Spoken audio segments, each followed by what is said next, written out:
મન થઈ જાય। જન્મી ત્યારે લક્ષ્મી કહેવાણી, પછી દીકરી ઢીંગલી કહેવાણી।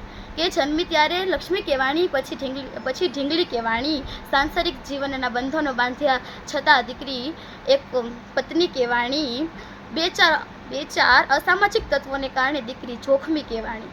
સાસુને બનાવ્યા માં અને સસરાને ગણ્યા પિતા, છતાં દીકરી ટકની કહેવાણી। વેઠ્યા અનેક દુઃખો પરિવારને બનાવવા રંગીન, છતાંય તે બેરંગી કહેવાણી। અડગ મનના માનવી શું સમજવાના, મા પત્ની અને બહેન થઈને પણ દીકરી આજે જગતની જનની કહેવાણી। અસ્તુ, જય હિન્દ, જય ભારત। સરસ વાત કરી છે તે દીકરી વિશે, પણ હવે મારે તને એક એ સવાલ પૂછવો છે કે આજની દીકરી જ્યારે પ્રેમના નામે એ ફસાઈ જાય છે અને પછી જે દુઃખી થાય છે એ વિશે તારું શું કહેવાનું છે?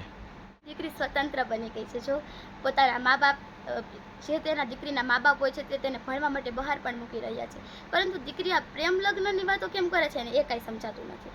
કોણ જાણે કેવી રીતે આવી રીતે આમ 5 દિવસના આવા થોડાક સમયગાળા માટે પણ તે ફસાઈ જાય છે, પરંતુ એ કાંઈ સમજાતું જ નથી।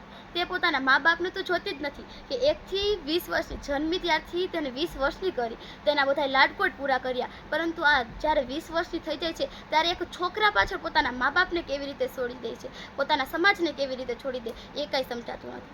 અને આપણે જ્યારે મા બાપને છોડી દે ત્યારે જ્યારે બીજા કોઈ લગ્ન કરીએ ને ત્યારે એ પણ થોડીવાર આપણો સાથ આપે છે, પરંતુ ત્યારે પણ તેને સંતોષ તો મળતો જ નથી। મા બાપની છત્રછાયા મારે એટલો સંતોષ તો તને ક્યાંય પણ મળતો જ નથી, પણ છતાંય આજની દીકરી એ આવું શા માટે કરે છે એ કાંઈ સમજાતું જ નથી।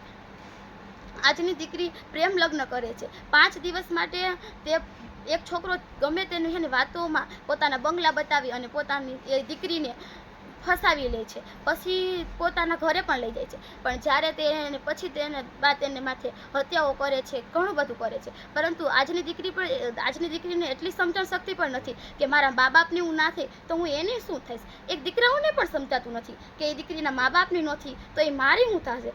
એવી રીતે આજની દીકરી આમ પોતાના સમાજને છોડી દે છે, અને જ્યારે પ્રેમ લગ્ન કરી લે છે અને ત્યારે તેનો પતિ પણ તેને છોડી દે છે, પાછી દીકરી આવવા લાયક રહેતી નથી, પોતાના મા બાપના સમાજમાં આવવા લાયક રહેતી નથી, જેથી તેઓ હત્યાઓ કરે છે। આવું શા માટે કરે છે એ જ કંઈ સમજાતું નથી।